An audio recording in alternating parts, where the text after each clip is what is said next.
Hello, YouTube friends. This is Recovered Yankee, and it's Passover, the 19th of the third month of 2023.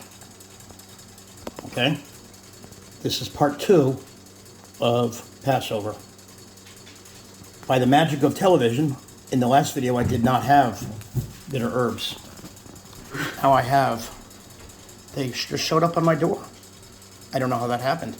Must be a miracle. Either that or I went to the store to get some bitter herbs. You can decide what the answer is for yourself. What's contained in these bitter herbs? We got fennel. We got kale. We got parsley. And we got spinach. And we got basil. Nice and bitter. Okay? Now, I'm going to read Exodus chapter 12 while the lamb is cooking. It says, Yahweh said to Moses and Aaron in Egypt, "This month will be the very first month of the year for you.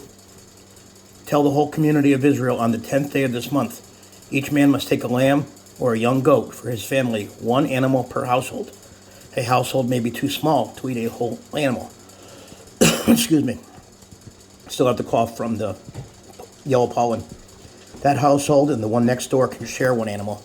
Choose your animal based on the number of people and what each person can eat. Your animal must be a 1-year-old male. Contrary to popular opinion, Jesus was not 1 year old. People like to say that he is the Passover lamb. He might have been the Passover lamb if he was 1 year old, but he wasn't. So there's a problem there, academic problems. Your animal must be 1 year old, male, that has no defects. You may choose a lamb or a young goat. Take care of it until the 14th day of this month. Then at dark, all the assembled people from the community of Israel must slaughter their animals. They must take some of the blood, and put it on the sides of the tops of the door frames, on the houses where they will eat the animals. The meat must be eaten that same night. It must be roasted over fire.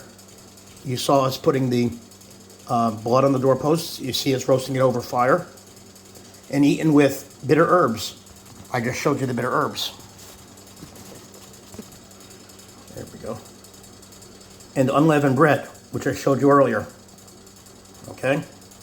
Don't eat any of it raw or boiled, but roast the whole animal over a fire. Don't leave any of it until morning. Anything left over in the morning must be burned up. This is how you should be dressed when you eat it.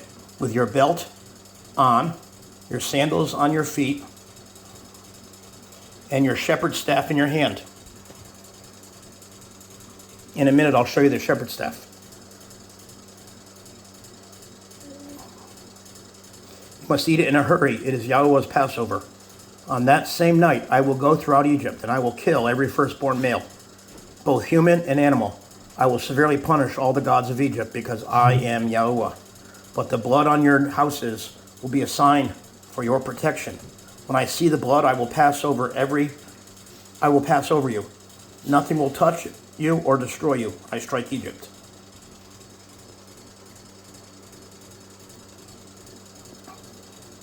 This day will be one for you to remember.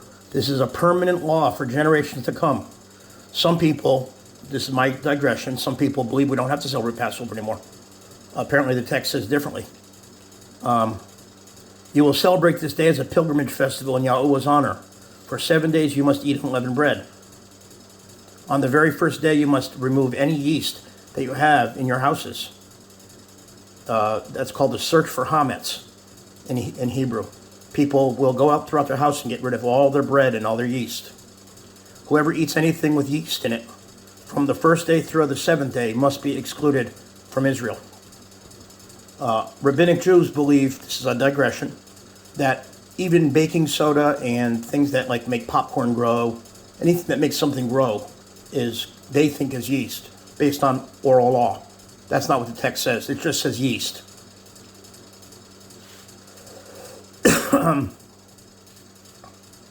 On the very first day, you must remove any yeast that you have in your houses. Whoever eats anything with yeast in it from the first day through the 7th day must be excluded from Israel. You must have a holy assembly on the first day and another on the 7th day. They're talking about during the 7 days of unleavened bread. You must not work on these days except to prepare your own meals. That's all you may do. You must celebrate the festival of unleavened bread, because it was on this day that I brought you out of the land of Egypt in organized family groups. This is a permanent law for future generations. You must celebrate this day from the evening of the 14th day of the first month until the evening of the 21st day. You must eat unleavened bread. Another digression. Rabbinic Jews believe that this is one of two New Years. It doesn't say two New Years in the scriptures. It says this is the first day of the year. So guess what? Someone's making mistakes. There should be no yeast in your houses for 7 days. Whoever eats anything with yeast in it must be excluded from the community of Israel, whether he is an Israelite or not. Eat nothing made with yeast wherever you live. You must eat only unleavened bread.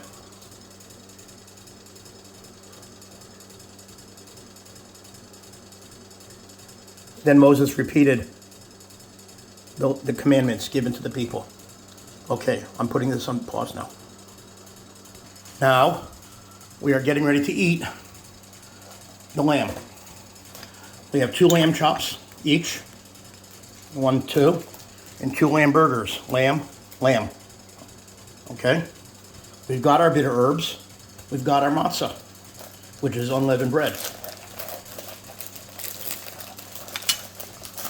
Okay, folks, there are my 2 stabs. 1, 2 walking sticks, so that we can march with our walking sticks. They're also defensive and offensive weapons, like a bow staff in martial arts. Okay? So we are doing everything we can for Passover. We already put the blood on our doorposts. We have our walking staffs. We have our traveling shoes with us. Okay? Yeah, we have our dog's leash right over there. We can take her with us.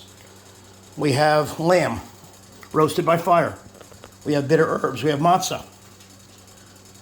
And we're getting ready to enjoy Passover in the way that pleases Adonai Yahuwah and honors his word to the best of our ability. Hallelujah. Thank you. Please share this with your friends. Hit like and subscribe if you like to. Thank you very much.